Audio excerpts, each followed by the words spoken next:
भोर भक्ति में मैं विशाल करवल आपका हार्दिक स्वागत करता हूं।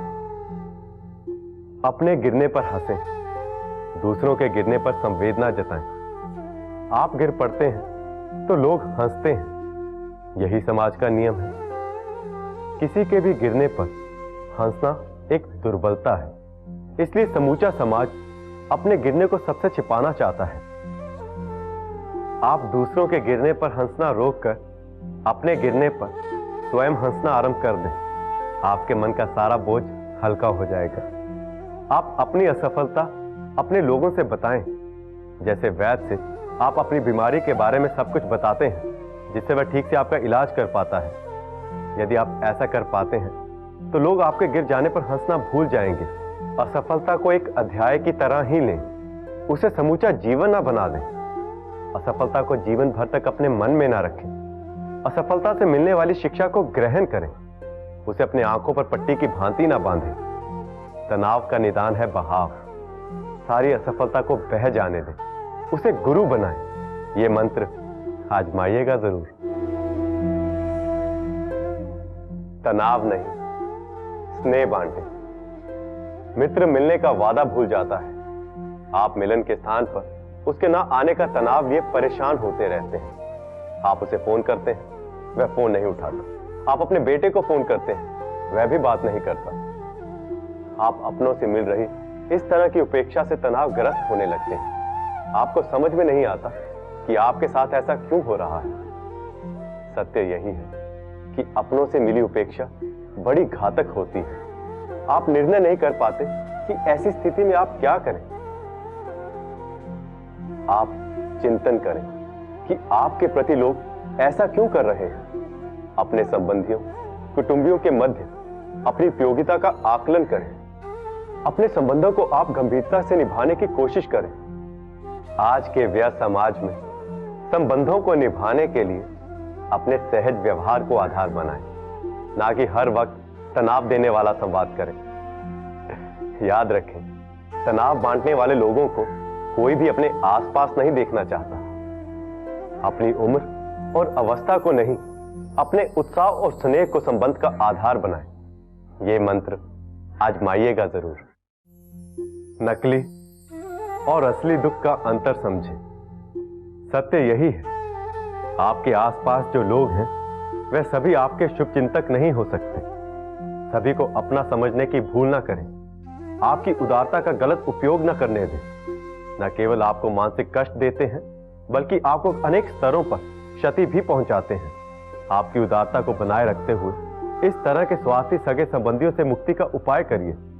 संबंधों में चुनाव प्रक्रिया का पालन करें। वो लोग जो आपसे केवल अपना हित साधने के लिए संपर्क में हैं, उनको जितना जल्दी विदा करेंगे, उतनी जल्दी आप अपने आसपास के वातावरण को आनंद से भर पाएंगे। मेरी बातें आपको सिर्फ एक दिशा दे सकती है। इसे जीवन का मंत्र बनाना और अपने लिए एक सुरक्षित संसार बनाना तो आपके हाथ में ही है। मैं तो केवल कर्म करने के लिए आपको प्रेरित कर सकता हूं। कर्म तो आपको ही करना होगा। नकली अपनाने से बच लीजिए। यह मंत्र आजमाइएगा जरूर। हम बात बात पर झल्लाने लगते हैं। हमें ध्यान ही नहीं रहता कि हम क्रोध रूपी आग में फंस गए हैं। जाने अनजाने क्रोध सब पर हमला करता है, शिकार बनाता है। यदि आप क्रोध से भर गए हैं तो समझिए कि शीघ्र ही आप राख होने जा रहे हैं। क्रोध करना यानी अपने भीतर एक आग जलाना, और यह चिंगारी आपको एक दिन स्वाह कर देती है। यदि हरा भरा वृक्ष भी जलता रहे तो वह भी कोयले में बदल जाता है। सोचिए, जले पेड़ पर कौन पक्षी बसेरा करना चाहता है। कोई भी वहीं रुकता है जहां छाया हो, शांति हो। ध्यान रहे कि क्रोध सद्भावनाओं का संहार करता है। जहां भी क्रोध होता है वहां दया, ममता, प्रेम, करुणा, स्नेह, लगाव, अहिंसा सबका सदैव के लिए अंत हो जाता है। सारे सद्गुण क्षण में जल जाते हैं। जिसमें सद्भावनाएं नहीं होती उसके पास कौन खड़ा होता है। भरे समाज में भी क्रोध आपको अकेला कर देता है, तो क्रोध से बचने के लिए प्रयत्न कीजिए। क्रोध को अक्रोध से ही पराजित किया जा सकता है। यह मंत्र आजमाइएगा जरूर। काम शुरू करने से पहले उसके परिणाम के बारे में तनिक भी ना सोचना, बस हड़बड़ी में काम आरंभ कर देना। ऐसा लोग अक्सर करते हैं। ऐसा करना तनाव और पछतावे की दिशा में पहला कदम होता है और अनजाने ही तनाव और पछतावे की अंतहीन यात्रा पर चले जाते हैं।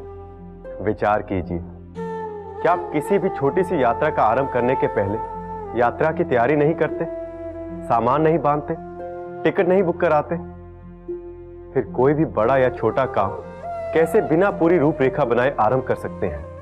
बिना योजना बनाए काम आरंभ करने की सलाह देने वाले लोग भी मिलेंगे, किंतु जब आप उलझकर असफल हो जाते हैं तो वही लोग आप पर हंसते हैं। किसी ने कहा है, बिना विचारे यदि काम होगा कभी ना अच्छा परिणाम होगा। असफल होकर मजाक का पात्र होने से बचना बेहद आसान है। गंभीरता से सोचें, विचारें और अपने आसपास के कामयाब लोगों से सलाह लें। बिना हड़बड़ाए कार्य आरंभ करके सफल व्यक्ति बन सकते हैं। यह मंत्र आजमाइएगा जरूर। कई बरस बीत जाने पर भी हम एक पुरानी घटना लेकर बैठे रहते हैं। हमें पता भी नहीं चलता और बदला चुकाना जीवन का मूल उद्देश्य बन जाता है।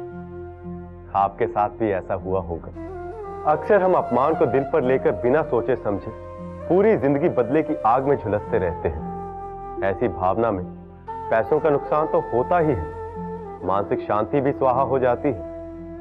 कभी सोचा है कि यदि जितना वक्त बदले की योजना बनाने और सोच के लिए दिया है, उतना वक्त किसी सार्थक काम के लिए दिया होता तो क्या होता?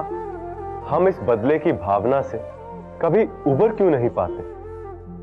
क्योंकि हम क्षमा करने की भावना भूल गए हैं। कभी कभी बदला चुकाने के लिए अदालत तक चले जाते हैं। सजा दिलाकर भी मन को शांति नहीं मिलती। क्या बदले की भावना से बाहर निकलना एकदम असंभव है? नहीं, बल्कि यह बेहद आसान है। यदि मानसिक शांति पानी है तो बदले की जगह माफी की भावना को मन में स्थापित करना होगा। बदला नहीं, माफी को धर्म बनाए। यह मंत्र आजमाइएगा जरूर। कोई ताकतवर इंसान हम पर झूठे और बेबुनियाद आरोप लगाता है और सच्चा होते हुए भी हम चुप रह जाते हैं। आपके साथ भी ऐसा हुआ होगा। अपने स्वार्थ और आर्थिक लाभ को ध्यान में रखकर जहां बोलना बहुत जरूरी होता है, वहां भी हम चुप रह जाते हैं। आपने कभी सोचा है कि मौके पर ना बोलकर आप एक गलत परंपरा को आगे बढ़ा रहे हैं? क्या आप उस एक अन्याय को भूल पाते हैं? क्या आपकी रातों की नींद और दिन का चैन एक चुप के कारण नहीं छिन जाता? कभी सोचा है कि जब आप सच के साथ नहीं खड़े होते हैं तो आप हमेशा झूठ के साथ होते हैं? चोट पड़ने पर तो ढोल भी बोल उठता है, एक सूखा पत्ता भी दबाए जाने पर बोलता है, दरवाजे के बाहर लटका हुआ ताला भी चोट खाने पर आवाज करता है। कभी सोचा है कि सबसे ताकतवर तो केवल प्रभु है? तो ना कभी अपने से कमजोर को सताइए, ना कभी किसी ताकतवर से डरिए। प्रभु की महान छाया में चुप रहकर घुटने से बेहतर है खुलकर बोलिए और प्रभु प्रभु कहिए। सारे संकट स्वाहा हो जाएंगे। ये मंत्र आजमाइएगा जरूर।